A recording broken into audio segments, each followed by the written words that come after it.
So how has that landscape changed? I mean, so you probably have certain training plans, if you will, as far as when you're working with people, how the sales process works. And now the cocktail hours are gone, so like, are you all revamping, or what has emerged as the best way to start that conversation today?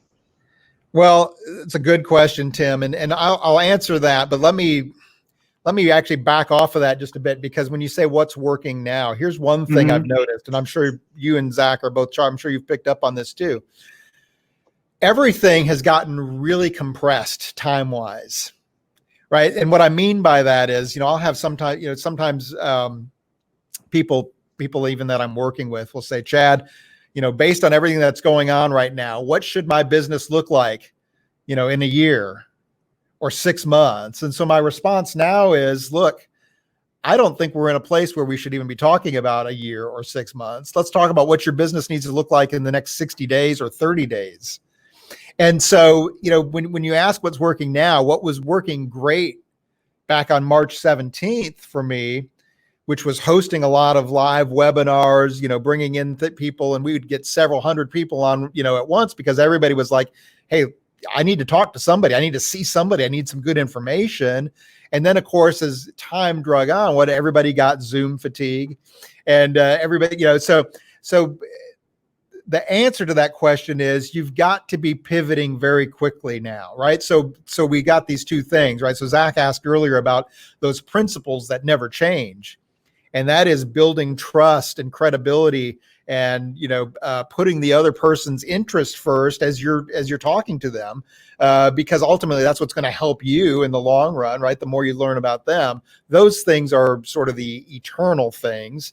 But in terms of what's working now, what I've found that's working now, and this is, I guess, is a bit of an internal, is communication. Communicate. One of the areas, and I'll just, to open up and be vulnerable, where I've dropped the ball in the past as a business owner, is where I've had a client or a customer and you start to take them for granted. And I don't mean that you drop service. I don't mean that you don't deliver everything you've promised to them. But what can happen is, over time, you get into a routine, or really what I would call a rut, when it comes to your communication, right? Well, we've got this regular meeting, and so, we do this, whether it's once a week or twice a month or once a month. That's sort of when we do it, and we give them all we've got in there.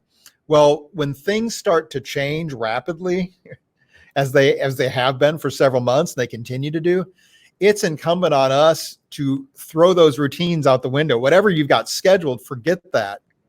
You need personal outreach. And it's, by the way, it's not a mass email that says, hey, given these uncertain times, blah, blah, blah, blah, blah, that nobody reads, right? You got sick of them after the first day. It's about picking up the phone, right? Or sending something maybe it's a text message. It's some of one of those old fashioned forms of communication that is personal to that person. And so that's I think one of the biggest keys that we've got to realize right now is communication. And what we might even sometimes think of over communication is more important than ever. But of course, there's a right way to do it, right? There's the right way to do it. But it's also, I think it's about being personalized. It's not about a mass email. It's not about, well, we'll get them when we have our scheduled meeting. No, I've found that I've got to reach out, more than ever before, because people do have questions, people have concerns, and helping people find clarity, I found to be one of the most useful things for us. We've actually been fortunate enough, Tim, to not only not lose any clients through this, but to have a pretty significant increase in our net revenue. And it was through a lot of effort of outreach. It was through, doubling and tripling down on what we were doing before. So we didn't ever look at this and say, oh boy, we better stop selling because there's a virus. We looked at it and said, we've got to reach out and prospect harder than ever before. But of course, we're going to do it with a different tone and a different way than perhaps we did, before. But that's really the biggest change I've seen, is even more importance on communication. Yeah, and to take that one step further, we live in such a copycat world with that compressed timeline that you were talking about. So it's Mm. like everybody jumps on board with the unprecedented times, and we're with you kind of thing.